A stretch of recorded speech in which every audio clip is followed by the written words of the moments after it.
न वहां कोई हमारी सीमा में घुस आया है, न ही कोई घुसा हुआ है, न ही हमारी कोई पोस्ट किसी दूसरे के कब्जे में है।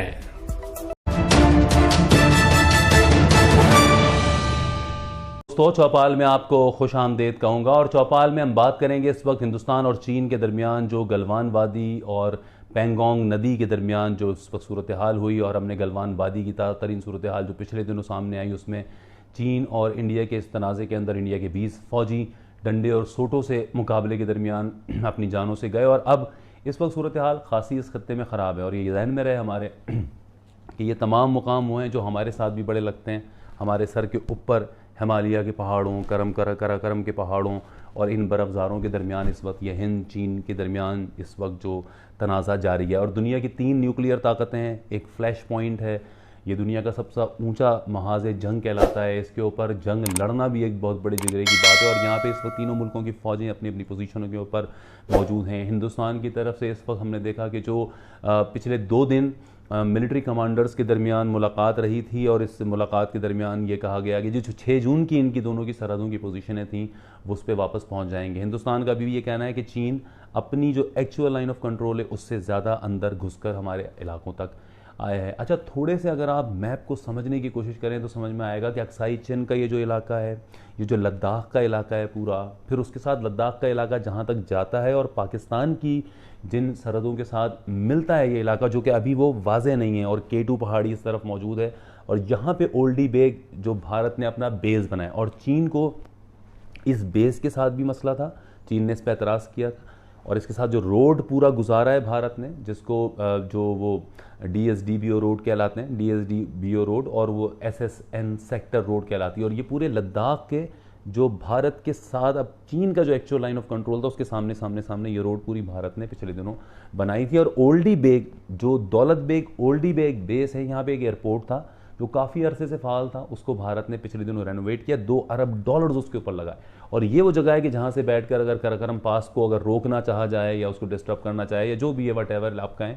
लेकिन जो अब इस वक्त सूरत हाल है कि वहाँ पर लद्दाख के इलाकों में जेट फ्लाई कर रहे हैं। इंडियन आर्मी चीफ आज उधर दौरे के हवाले से इतलात थी, कल फॉरवर्ड पोजीशंस का दौरा किया था। और हिंदुस्तान को इस वक्त चुप इस तरह से लगी हुई है कि दुनिया पूछ रही है। हिंदुस्तान में मोदी जी को सख्त सुबकी उठानी पड़ी है अपने इस कदम से, क्योंकि ये छेड़छाड़ वहीं से ही शुरू हुई है।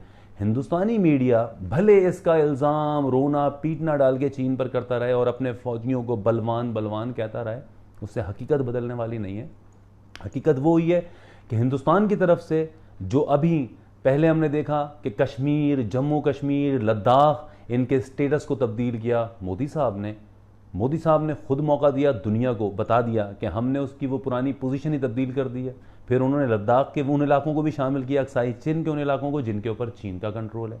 तो और फिर मैप बाकायदा पिछले साल 19 अक्टूबर को हिंदुस्तान में इसके मैप छापे गए, जिसमें ये जो पेंगोंग झील है और अक्साई चिन और लद्दाख, अगर हम देखें हिंदुस्तान और भारत के इस नक्शे को, तो ऊपर अगर अक्साई चिन का इलाका है और लद्दाख की ये बॉर्डर मिलती है साथ में आके, तो एक हिस्से पर यहाँ पे पेंगोंग झील है। ये बहुत बड़ी झील है और ये सबसे ऊंचाई के ऊपर दुनिया में जो सबसे बड़ी पानी की कोई झील है तो ये पेंगोंग झील है। आप इसका नाम सुन रहे होंगे।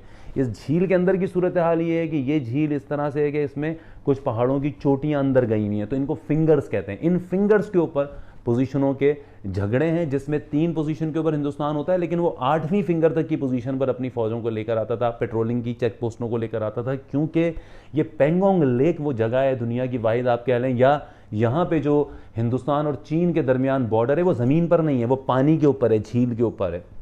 और एक तरफ का हिस्सा तिब्बत के साथ जाता है, तो हिंदुस्तान उस इलाके के ऊपर भी कुछ क्लेम करता है और पेंगोंग लेक के ऊपर अपनी पोजीशनों को, अपनी पेट्रोलिंग चेक पोस्टों को आगे तक ला रहा था। तो वहाँ पर आपने देखी होंगी जो वीडियोस पिछले दिनों एक झील के साथ जो झगड़ा हो रहा है चीनी और हिंदुस्तानी फौजियों के दरमियान, और वहाँ पर चीनी फौजियों को दिखाया और वह वीडियो आपने देखी होंगी। ये पेंगोंग लेक उस जगह के ऊपर, वहाँ पर ये सूरत हाल थी। और ये अक्साई चिन का इलाका भारत ने पिछले दिनों एक तो ना सिर्फ ये कि शामिल किया, और पहले से भारत इस इलाके के ऊपर जो है वो अपना कब्जा जताता आ रहा था कि उस सिलसिले में कि अंग्रेज़ों के दौर से जो बॉर्डर लाइन बनी थी उसमें यह इलाका हमारे पास मौजूद था। चीन ने कभी उन नक्शों को माना नहीं था, और बाद में अब